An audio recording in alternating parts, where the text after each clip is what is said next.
Love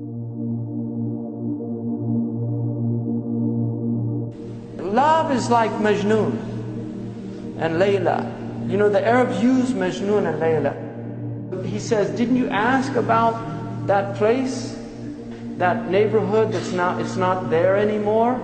Didn't you ask about it where Layla used to live? And he said, no, indeed, I asked. But how do dead stones give me answers? You know, where did everybody go? And then he says, I go by these stones, you know, the dwelling places, and I kiss this wall and I kiss that wall. And then he says, it's not love of the walls that have enraptured my heart, but love of the one who used to live in these walls. That's why we go and visit these places. It's not the places.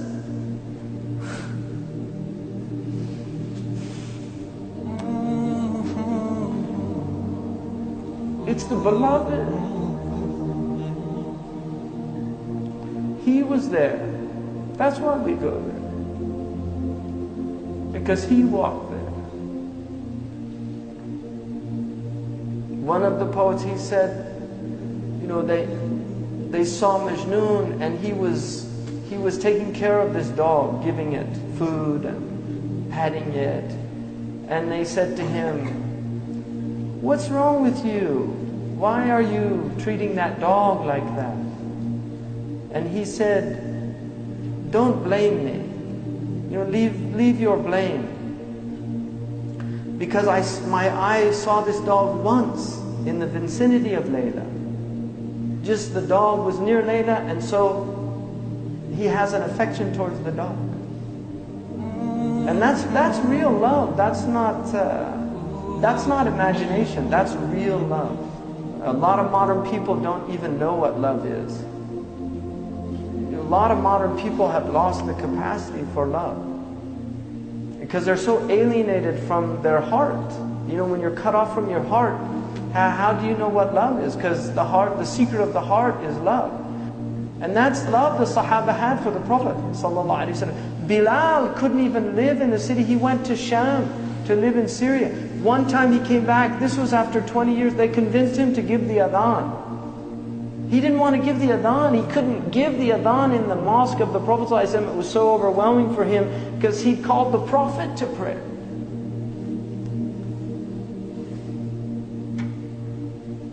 So he gave the adhan and people came flooding out of their houses in tears, thinking the Prophet ﷺ was going to come and lead them in prayer. Because that, even after 20 years, that's how connected their hearts were to the Prophet ﷺ. That's love. That was the state of these people. It was a state of mahabbah. You cannot love Allah without loving what Allah loves. You don't love the beloved without loving what the beloved loves. When Abu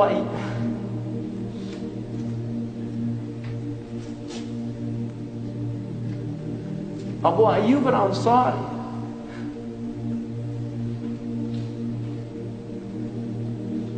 when the Prophet ﷺ came to Medina and he said to let the camel go, when it came and then ascended at the point, alighted at the place where the masjid is now, Abu Ayyub took the bags of the Prophet. And because everybody wanted the Prophet ﷺ, but Abu Ayyub took the bags. And the Prophet said, a man is with his luggage. He was so diplomatic, he didn't want to offend anybody. And so he went into the house and Abu Ayyub put him on the bottom floor because he wanted to honor him. It's easier to be on the bottom floor than on the top floor. You have to walk up the stairs. You can't go out as easy. He wanted him, so he and his wife went up. He couldn't, he became so constricted because he was, I don't want to put my foot where the head.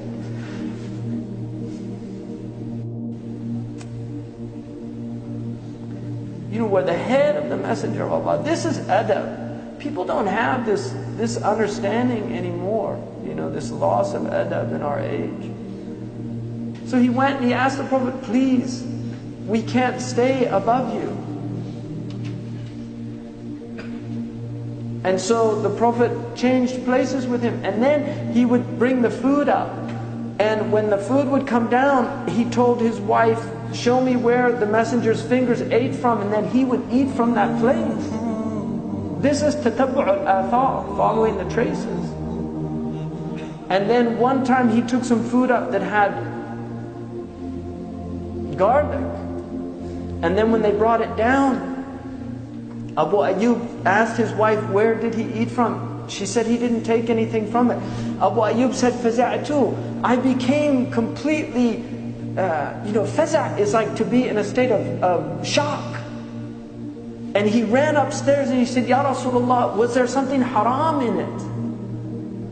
He said, no. He said, it's just garlic. I don't like garlic. I don't eat garlic because I speak to angels. And angels don't like bad sense. Angels like high sense. But his state when he saw it, did I do something? I mean, that is adab. Because it's mahabba, it's from love. He had so much love. When years later, when hard times fell upon Abu Ayyub al-Ansari, he went to one of the caliph at the time and he asked him for help. And he said that the Prophet ﷺ said a time will come when people won't help. And the caliph said, what does the Prophet say to do in that time? He said, be patient. He said, well then be patient. He needed help and he left. He went to Ibn Abbas in Iraq and he went into his house and he said, Wallahi. And this is years after he said, I'll do today what you did on that day. He emptied his house, he gave it to, and then he gave him a big gift. Oh, Ibn Abbas was very wealthy. He gave him a big gift of money and treated him the same way as that's love. You love the one who loves the beloved. You love the one who loves the beloved. Jibreel in a Sahih hadith said, if Allah loves somebody, He calls Jibreel and He says, I love so-and-so, so love him also, because I love him. People of the heavens, they love.